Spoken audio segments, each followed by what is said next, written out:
Ah, muy interesante. Dime, ¿qué estás leyendo? Estoy leyendo el Fragua. No serás comunista, ¿verdad? ¿Acaso hay que ser comunista para leer el Fragua? Una respuesta razonable. Si no eres comunista, ¿qué eres entonces? Somos la molestia para la represión. Somos Jaime Garzón, el pueblo campeón. Somos la educación desde el barrio popular. Somos ese rifle cargado para estallar. Somos la voz de aliento para el perseguido. Somos los que sufren y se sienten decididos. Somos los que se abstienen de votar por basura. Compromiso y cultura hasta la sepultura. Bueno, ¿qué? ¿Aún cree que vive en el siglo XIX? ¿Quieres callarte? Ni soñarlo, ni soñarlo, ni soñarlo, ni soñarlo, ni soñarlo.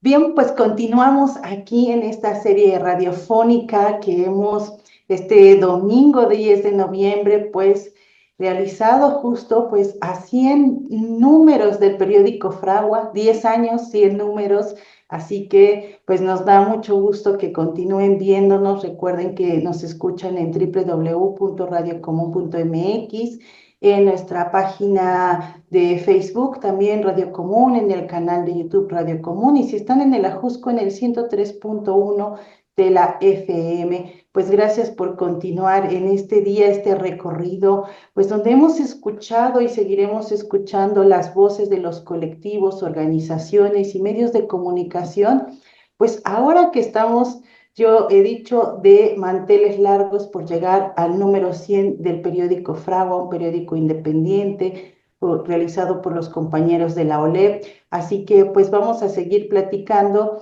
y en esta ocasión pues para este programa nos pareció muy pertinente pues tener también la voz del Comité Cerezo México y tenemos aquí a Antonio Cerezo, quien pues nos va a dar justo pues algo un poco su opinión, su percepción, sus vínculos con esta publicación. Toño, ¿cómo estás? Muy bien, gracias. Buenas tardes o buenas noches allí a Radio Común. Pues estamos acá, como ya oíste, de manteles largos a 100 números del Fragua, 10 años, 100 números, ¿no? Y pues a mí me gustaría que comenzáramos justo que le contaras a la audiencia, hay público que conoce perfectamente bien el trabajo del Comité Cerezo México, pero también aquí se suman nuevos oídos y nuevos ojos cada transmisión y me gustaría mucho que compartieras con el público qué hace el Comité Cerezo México, cómo surge, una síntesis porque son tantos años y pues tratarles de dar un contexto general para que comprendan qué es el Comité Cerezo México. Bueno, pues antes que nada, gracias por la invitación. El Comité Cerezo México surge en el 2001, es decir, ya llevamos 23 años de trabajo, a raíz de la detención, tortura y encarcelamiento de manera injusta de 3 hermanos y de Pablo Alvarado Flores, los hermanos de apellido Cerezo Contreras, Héctor, Alejandro y Antonio, su servidor.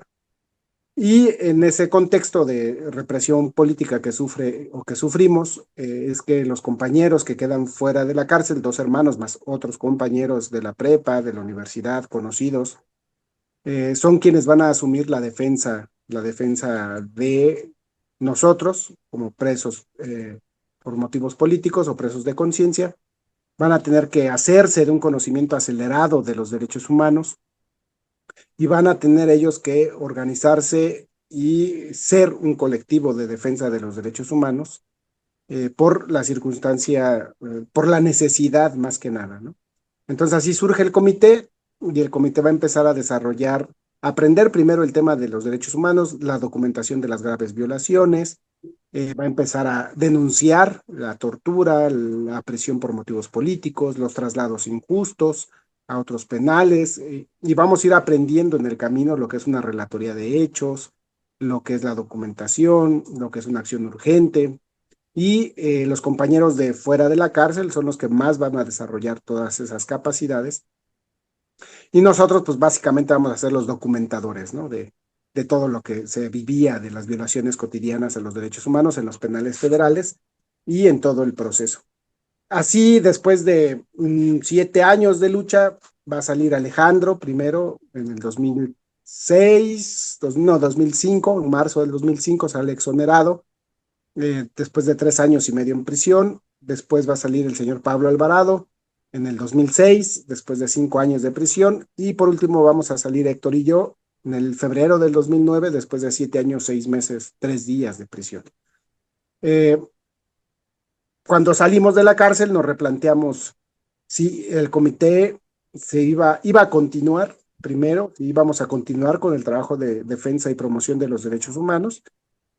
Y bueno, ahí en la colectividad, la pequeña colectividad que éramos, hay que decirlo, porque estaba en ese momento muy dura la cuestión de la criminalización, las ejecuciones, la desaparición forzada en el sexenio de Calderón, y entonces había bastante hostigamiento a la organización, amenazas de muerte, y sin embargo decidimos continuar con el trabajo de derechos humanos, y a partir del 2009, ya 2010, empezamos una división por áreas de trabajo del comité, el área de educación, el área de sistematización, de documentación, y retomamos este impulso de dar muchos talleres de derechos humanos a las personas, y en ese proceso se crearon las escuelas generales de derechos humanos.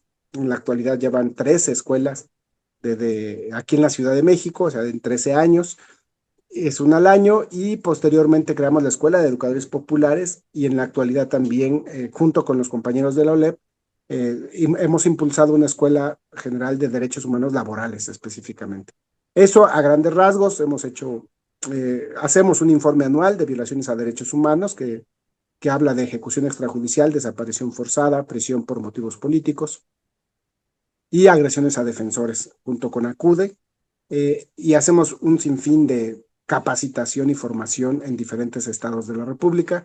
En la actualidad ya tenemos procesos de educación y de escuelas de derechos humanos en Querétaro, en Toluca, en Ecatepec, en Pachuca, en la Ciudad de México, te decía, en Puebla. Colaboramos con la Fundación Sergio Méndez Arceo para realizarla en Cuernavaca, y pues hemos recorrido buena parte del territorio nacional dando estas capacitaciones que no cobramos. Decidimos nosotros no cobrar ninguna formación y capacitación que damos como comité, pero aceptamos la solidaridad recíproca para poder caminar en este proceso. A grandes rasgos, eso es el Comité Cerezo México.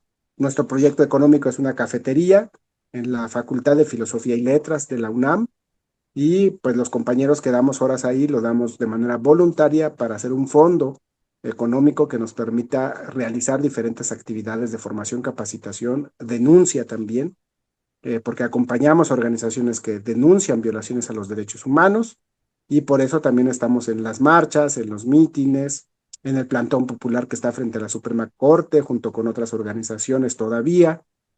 Entonces, eso es a grandes rasgos. Me gustaría, Antonio, que nos compartieras un poco más sobre justo este acompañamiento que hacen a las organizaciones, ¿no? Decía los compañeros del Frente, en otras organizaciones ustedes se han sumado a acompañar las luchas, y que nos contaras un poquito de ello. Pues sí, mira, cuando hablamos de acompañar, hablamos de utilizar los mecanismos propios de los derechos humanos para la denuncia de la represión política que viven las organizaciones. En ese sentido, nos organizamos con ellos o apoyamos el proceso de organización de las organizaciones que nos solicitan la solidaridad. Un mecanismo de reacción inmediata que intenta ayudar o cuyo propósito y objetivo es disminuir la represión o el impacto de la represión es la acción urgente. Es una comunicación oficial que se hace al gobierno mexicano y también a instancias internacionales de derechos humanos para o hacer de conocimiento que se está cometiendo una grave violación de derechos humanos o que se pueden cometer graves violaciones. Entonces, algunas organizaciones, pues lo que hemos hecho son estas acciones urgentes por ejecuciones extrajudiciales, por detenciones arbitrarias, por desapariciones forzadas, por tortura, también por intentos de desalojo forzado o desplazamiento forzado interno. Entonces, esa es una manera de acompañar, ¿no? Tratar de que los derechos humanos sirvan para disminuir el impacto de la represión. Hemos llevado casos al grupo de detenciones arbitrarias de la ONU. Hemos logrado, por ejemplo, en el 2017-18, que fuera declarado un preso de conciencia, que llevábamos ese caso como perseguido por sus ideas políticas, por el grupo de la ONU, que declarara que era una detención arbitraria. Hemos apoyado a otras organizaciones y como organizaciones en los temas de desaparición forzada a que se legisle sobre el tema y se logró hace años ya, se logró que se tipificara la desaparición forzada como un delito en México, como un delito federal. Entonces, el acompañamiento va desde la utilización de esos mecanismos de derechos humanos, su uso, hasta pues, la creación de leyes, hasta el monitoreo, es decir, nosotros llamamos monitoreo cuando en una actividad política o de denuncia de violaciones o de exigencia de derechos humanos, la gente sale a marchar, a hacer un mitin, a hacer un plantón y la autoridad, o hay un riesgo de que la autoridad reprima ese libre ejercicio de la protesta social. Entonces, pues nosotros estamos ahí con un chaleco identificándonos como monitores de derechos humanos para documentar graves violaciones a los derechos humanos y lamentablemente pues sí nos ha tocado en ese trabajo documentar pues detenciones arbitrarias, documentar lesiones, o documentar a víctimas posteriormente de tortura, de detención arbitraria. Y también hablamos de todo ese conjunto de herramientas que puedes utilizar desde los derechos humanos. Entonces, es un tema amplio, los derechos humanos, y esa es la manera en que acompañamos a diferentes organizaciones a lo largo de muchos años. Algunas ya no existen, colectivos, organizaciones medianas, algunas grandes incluso pues han sido golpeadas o se han desaparecido por sus propias contradicciones internas, pero hay otras que continúan con su proceso. Entre ellas está el Frente Nacional de Lucha por el Socialismo, entre ellos también están organizaciones como la OLEP, la Organización de Lucha por la Emancipación Popular, los compañeros del MULT, del Movimiento de Unificación y Lucha Triqui, y muchísimas otras más organizaciones que hemos acompañado en casos específicos, ¿no? En Oaxaca con la UCIDEVAC, en Guerrero cuando el tiempo de los presos políticos, en Chihuahua con algunos compañeros que solicitaron la capacitación y formación hace años en materia de derechos humanos, y hemos apoyado a otras organizaciones de derechos humanos a utilizar esta herramienta o afinar esta herramienta en la documentación. Bien, pues con un poco esta descripción general que tú nos das de las actividades que hacen, de cómo surge el comité, cómo definen darle continuidad a este comité, porque bien podría haberse terminado con la liberación de ustedes, porque ese era en inicio su objetivo, pero creo que trascendieron ese objetivo para sumarse a las luchas a través de los derechos humanos. Me gustaría que nos contaras, para concluir este bloque de qué es el Comité Cerezo, un poco también cómo están divididas las áreas de trabajo, porque justo mencionas tantas actividades que tienen y que organizan y que dan seguimiento, ¿no? Pero mencionaba las escuelas, ¿no? La formación que es importante, el dar seguimiento. ¿Podrías contarnos un poco sobre las áreas, cómo trabaja el Comité Cerezo? Porque, o sea, son varios compañeros, si bien unos más, otros menos colaboradores, pero ahí hay trabajos concretos que se tienen que estar haciendo, ¿no? Uno cuando sigue su trabajo se da cuenta que ocurre algo y ustedes ya en 3 minutos mandaron una alerta, un algo, hay que firmar, hay que difundir, y eso es un trabajo en el que están dedicados, pues las 24 horas del tiempo tienen que estar pendientes.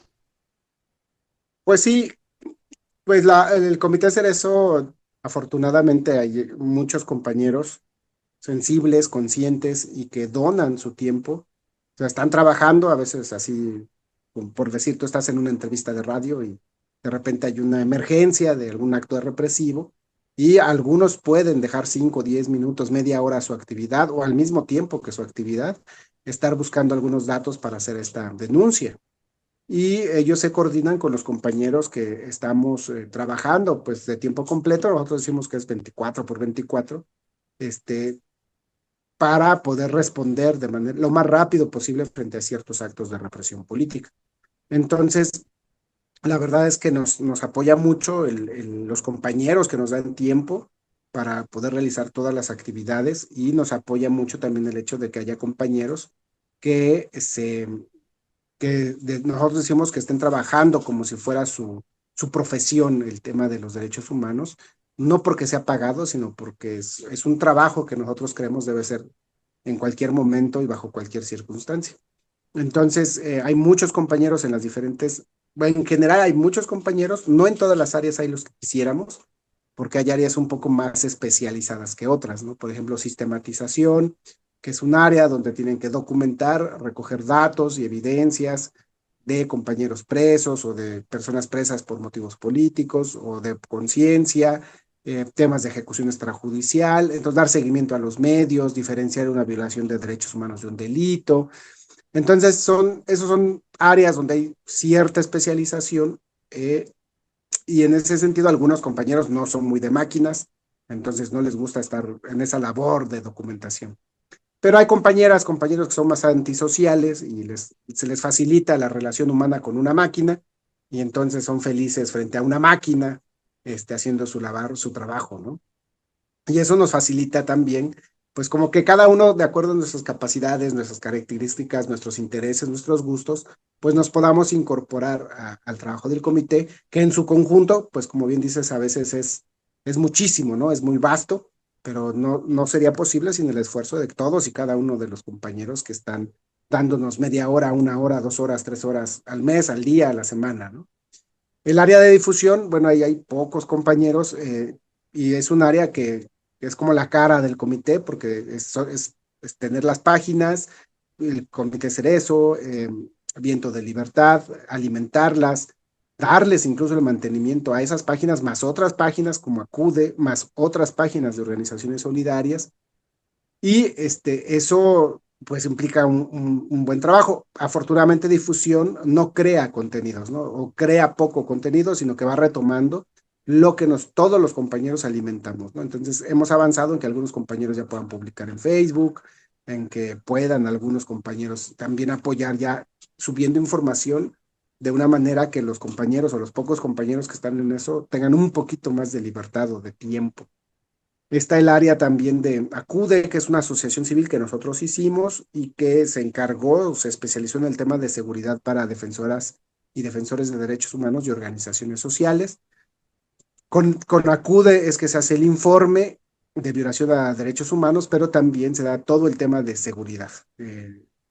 Seguridad para defensores hablamos de talleres, de metodología que sistematiza, que nos ayuda a comprender el riesgo, qué es el riesgo, qué es un incidente de seguridad, qué es una amenaza y cómo reaccionar, sobre todo cómo prevenir y reaccionar ciertos aspectos del trabajo de derechos humanos que lamentablemente nos acompañan.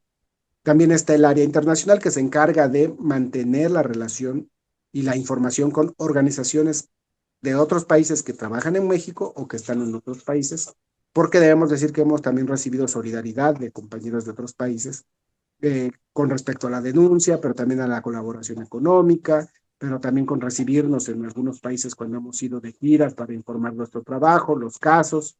Entonces, esa es otra área que tiene ese proceso.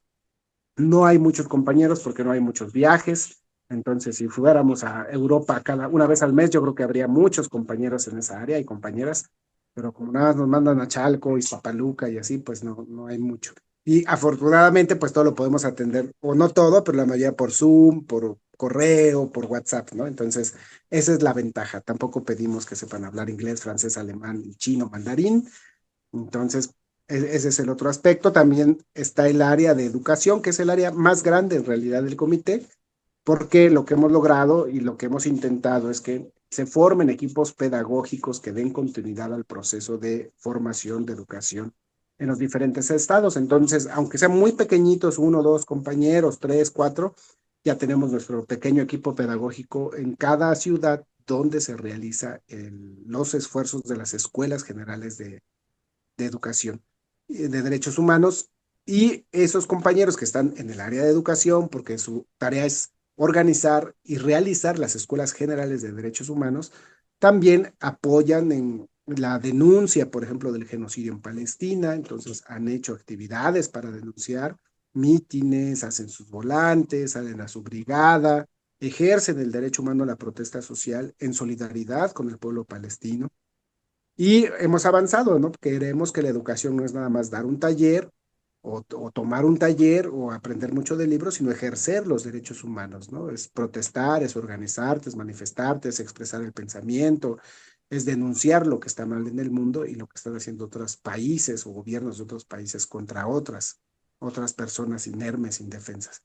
Entonces, pues sí, todo, ya si sumamos todo el conjunto de actividades y de compañeros y de lo que hacemos como comité, pues sí es bastantito. Sí, yo pienso que hemos logrado pues esa permanencia y esa amplitud, pues gracias al esfuerzo coordinado de muchas compañeras y compañeros que pues nos dan su tiempo, su esfuerzo, recursos, y bueno, eso es el comité, y a algunos nos toca hacer la cara visible, dar la entrevista, pero no es que seamos los únicos trabajando, ¿no?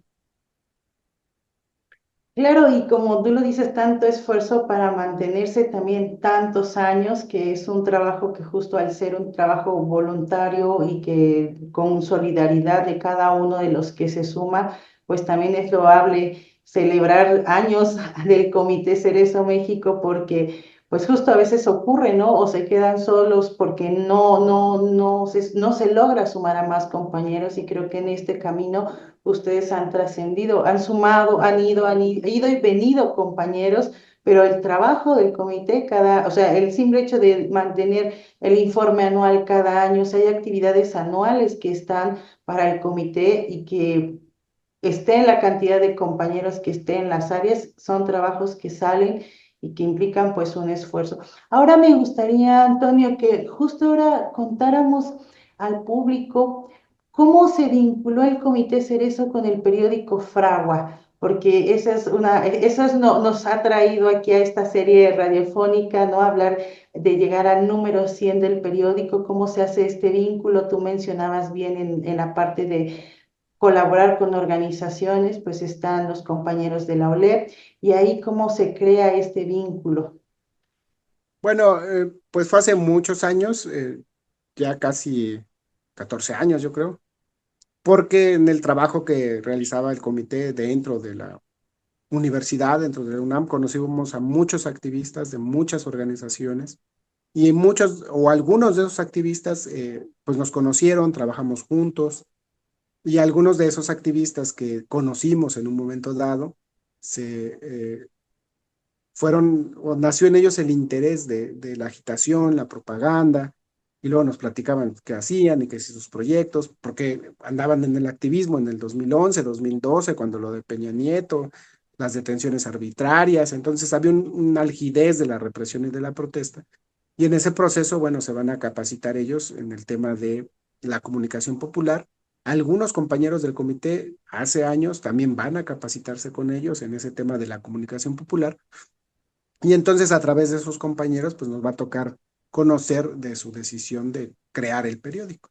Entonces, así lo conocimos ese periódico, y posteriormente también como comité nos han publicado artículos. Por ejemplo, no hemos escrito específicamente para el periódico algunos artículos, nos han dado el espacio pues para poder difundir a otro público que no es tan asiduo a las redes, o que es asiduo a las redes pero les gusta leer un papel, pues compartir una información con ellos. Entonces, pues ese desarrollo nos toca acompañarlo en el sentido de escribir también para el Fragua, y posteriormente también de hacer algunas labores de monitoreo, cuando hace, ¿qué será? 6, no, 7, 8 años, un poquito más, no, 8, 9 años, empezaron a hacer sus brigadas de reparto en el metro, dentro del metro. Entonces había un clima un poco más hostil, estaba Mancera en la Ciudad de México, y había a veces, pues sí, agresión, o había amenazas porque los compañeros repartían el periódico ahí en el metro, en la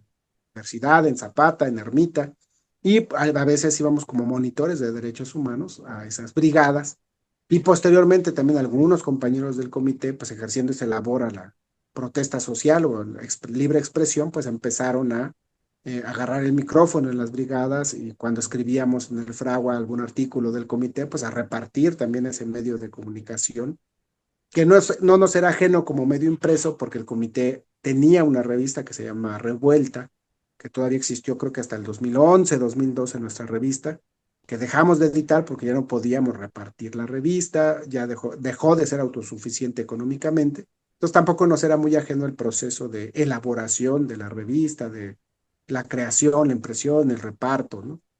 Entonces varios compañeros se van a unir a ese esfuerzo de comunicación popular que desarrollan los compañeros de la ULEP como monitores de derechos humanos en sus brigadas, después participando en sus brigadas también en el ejercicio de la denuncia, y en el monitoreo de las brigadas, ¿no? En el tema específico del fraude. Bien. Pues sí, justo ahí hace ese vínculo, ¿no? Cómo surge, tú nos cuentas un poco de cómo conocieron a estos compañeros, cómo nace esta inquietud de tener algo impreso. Y ahora va una parte que me gustaría también que compartieras con el público. Como Comité Cerezo, ¿qué opinan ustedes sobre los temas que se abordan en el periódico? ¿Qué vigencia tienen, no? Porque justo creo que lo que a mí me ha importado en esta serie y siempre que hablo del Fragua es darle al público, al pueblo que nos escucha, ¿por qué leer el Fragua? O sea, ¿qué voy a encontrar que no vaya yo a encontrar en otro medio impreso? ¿O de qué forma se plantean los temas? A mí me gustaría un poco que tú, como miembro del Comité Cerezo, nos compartieras esa opinión, esa visión que ven sobre los artículos, los temas que se abordan, todo lo que aborda la publicación.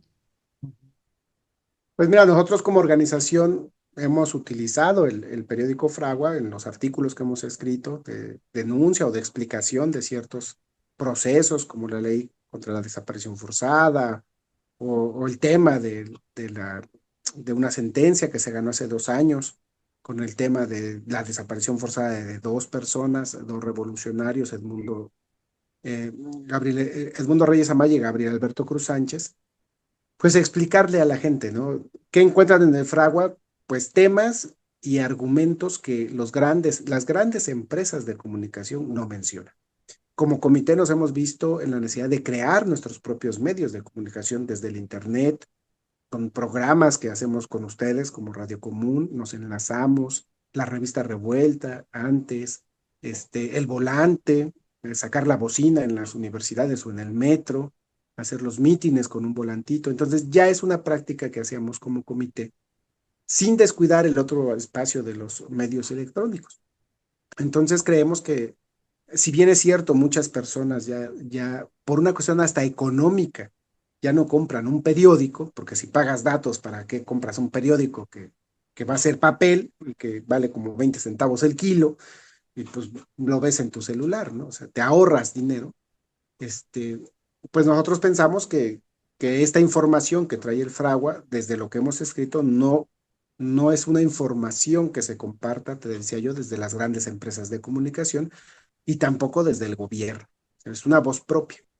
Y así como nosotros hemos encontrado un espacio para una voz propia, también creemos que los compañeros de la OLEP, que es la organización que crea el Fragua, pues es un medio a través del cual ellos tienen una voz propia, ¿no? Entonces, ¿qué vamos a encontrar? Pues su postura, su análisis sobre diferentes hechos de la realidad política, económica, social de México, de diferentes estados del país y también del mundo. Eso es lo que vamos a encontrar y que afortunadamente, como no es un imperativo la venta del periódico y como no es un imperativo el pago a los trabajadores, porque los compañeros también lo hacen de manera voluntaria, tanto la escritura, la impresión, la corrección, la distribución, pues tiene ese aspecto, esa libertad de no responder a los intereses de una empresa o de un particular. Entonces, el punto de vista que va a tener un conjunto de personas organizadas por un objetivo que es lograr que este país tenga condiciones de vida digna, pues eso les permite expresar puntos de vista que las personas no van a encontrar ni en TikTok, ni en Facebook. Bueno, en Facebook sí, si leen la página del Fragua, ¿verdad? Pero que no van a encontrar cotidianamente en los medios de comunicación, en las empresas de comunicación comunes, ¿no? Entonces, eso le da su toque especial al Fragua, al contenido del periódico en ese sentido. Y ahora justo mencionabas algo en esta intervención, ¿no? La diferencia entre la publicación física, lo digital, y que también es una de las preguntas que después de 10 años de hacer el Fragua impreso, ¿no? Que hemos visto más o menos por promedio al mes ha salido, o sea, si viéramos los 10 años mensualmente ha salido un ejemplar al mes, por lo tanto llegamos al número 100 en este 2024, porque justo pues, se cumplieron los 10 años, los 100 números. Pero en esta era digital donde todo el mundo diría, tú lo mencionabas, ¿no? Pues ya veo en las redes, descargo, mando un PDF, el WhatsApp te permite enviar archivos y hasta hacer videos, ¿no?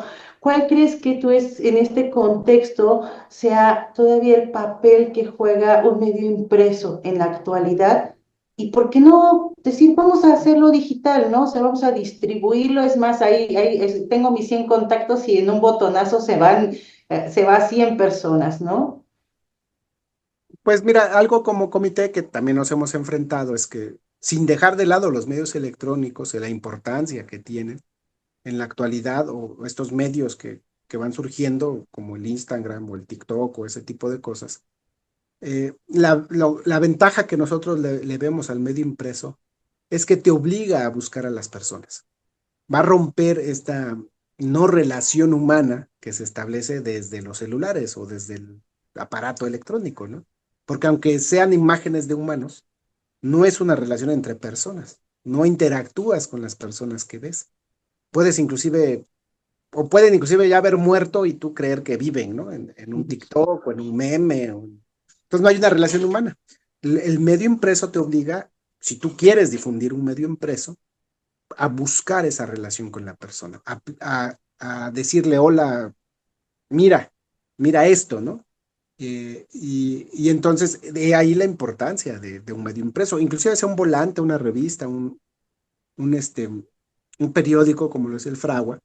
Si tú lo quieres repartir, te va a obligar a eso, a enfrentar, no a enfrentar en el sentido de pelear, sino a buscar la interlocución con el pueblo, con la gente al quien se lo ofreces, de llegarle a decir, bueno, quiero leer ese periódico porque me interesó lo que decía esa persona que hablaba, y a lo mejor en ese proceso encontrar personas que quieran participar o que quieran o que coincidan con tus puntos de vista y te cooperen, porque eso es algo interesante, ¿no? El periódico tampoco es que se regale, es un periódico de cooperación voluntaria, y también lo interesante es que creemos que si la gente te da 5 pesos, 10 pesos, 20 pesos, o algunas personas han dado 50 pesos, así como han dado 15, 50 centavos, si creemos que si dan esa cooperación es porque les interesó y porque van a leerlo.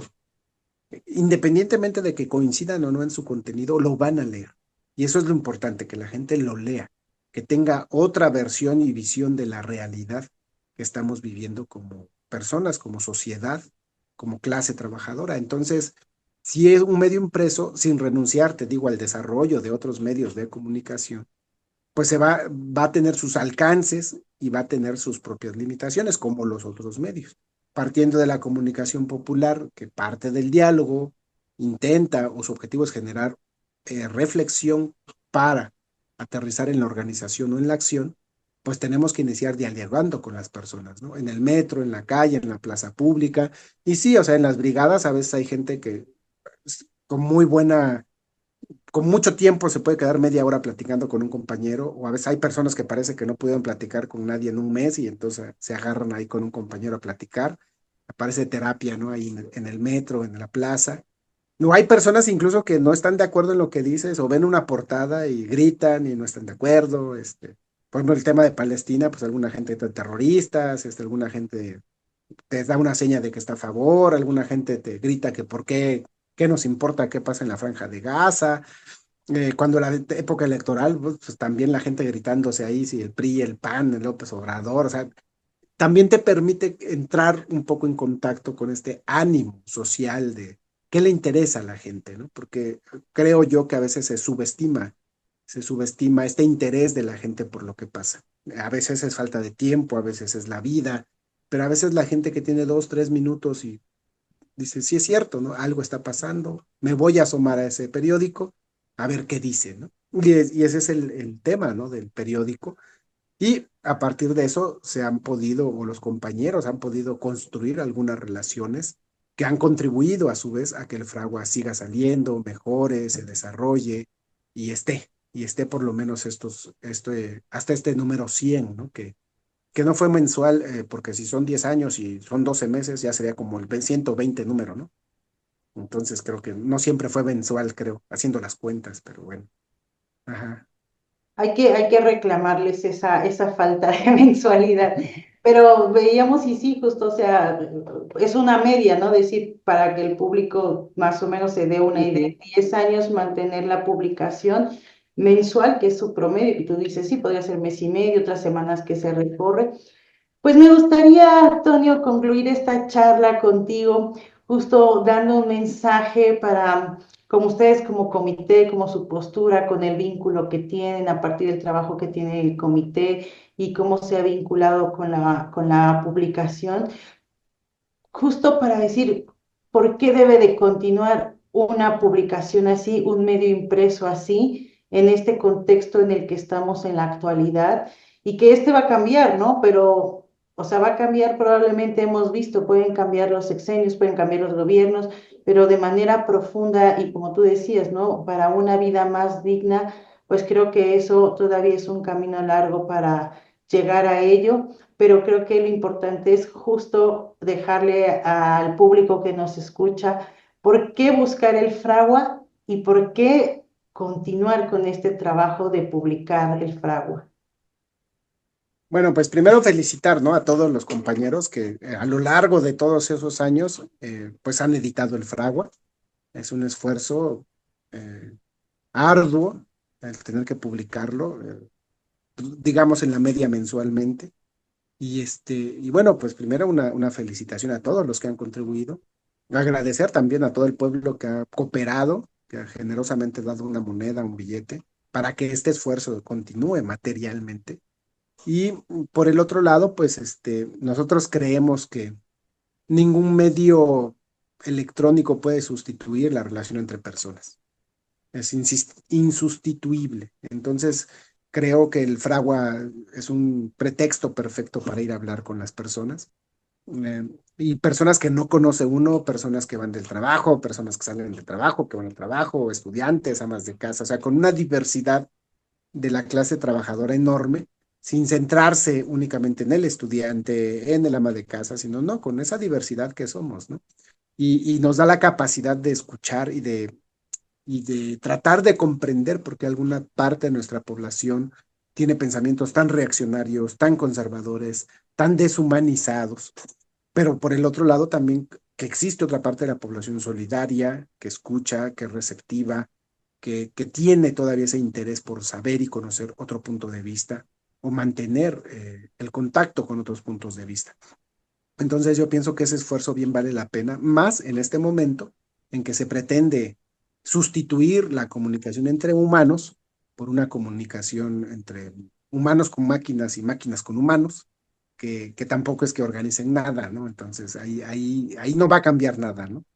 Entonces, en ese sentido, pues creemos que es un esfuerzo que debe de permanecer, que debe ser o hacerse todo lo posible por ampliarse, porque pues México es muy grande, la población es enorme, y poder tener un periódico independiente del tamaño que necesitaría México, pues sería una empresa también enorme, ¿no? Entonces, nunca estar satisfechos con lo logrado, aunque sea bastante, sino siempre aspirar también a que el mundo es muy grande, a que México es muy grande y que podríamos, proponiéndolo, crear medios de comunicación impresos para una gran parte del pueblo, porque el Fragua también llega a otros estados y porque también no todas las personas en todos los estados tienen acceso a Internet, a un celular agradable para leer una publicación, y no por el hecho de tener Internet y celular van a leer esa publicación. O sea, aunque les llegue por PDF, tampoco es que la gente, porque esté en tu PDF en tu celular, va a leer una publicación que a lo mejor no le dice nada, ni el nombre, ni la imagen, ni absolutamente nada. Entonces tampoco es garantía que el electrónico, el PDF, si llega a un número de celular, se lea, porque a lo mejor la persona que te dio el celular ya no tiene ese mismo número, ya se murió, o sea, tampoco es garantía el tener 1000 contactos que 1000 personas van a abrir tu archivo. Entonces, pues ojalá que continúe este esfuerzo otros 10 años más, y otros 100 números más, ¿no? Para que ya sean los 20 años, 200 números, ¿no?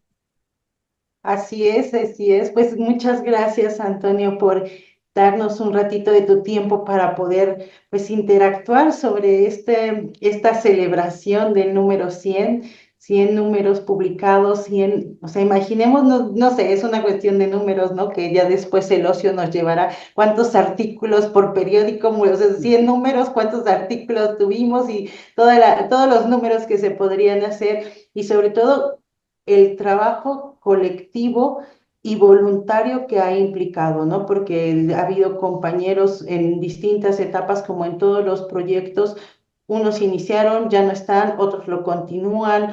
Me ha sorprendido en esta serie encontrarme con compañeros que empezaron al inicio, que no están en este momento ya activos, pero que continúan dándole seguimiento a la publicación, leyéndola, estando cerca del trabajo, ¿no? Porque también abrieron otros espacios de participación. Entonces creo que se ha convertido también esta publicación en una herramienta de formación y de organización de otros procesos para crear hasta otros colectivos o que esos compañeros vayan, pero con otra experiencia a otros trabajos. Entonces, creo que han hecho la publicación mucho más que solo 100 números y tantos artículos que estén impresos, sino han avanzado en un proceso de organización en muchos sentidos. Pues muchas gracias, Toño. Gracias a ti, gracias por el espacio también. Bien, pues invitamos a nuestro público a que continúe en esta serie Fragua 10 años, 100 números. Vamos a seguir en esta serie y pues nos vemos en la próxima transmisión ahorita. Así que quédense con nosotros, escúchenos, ya saben, en www.radiocomun.mx, en la página de Facebook de Radio Común y también de justo de la OLEP, ahí también nos pueden estar escuchando y viendo. Así que vamos a continuar, no dejen de oírnos, así que vamos a dar continuidad a esta serie.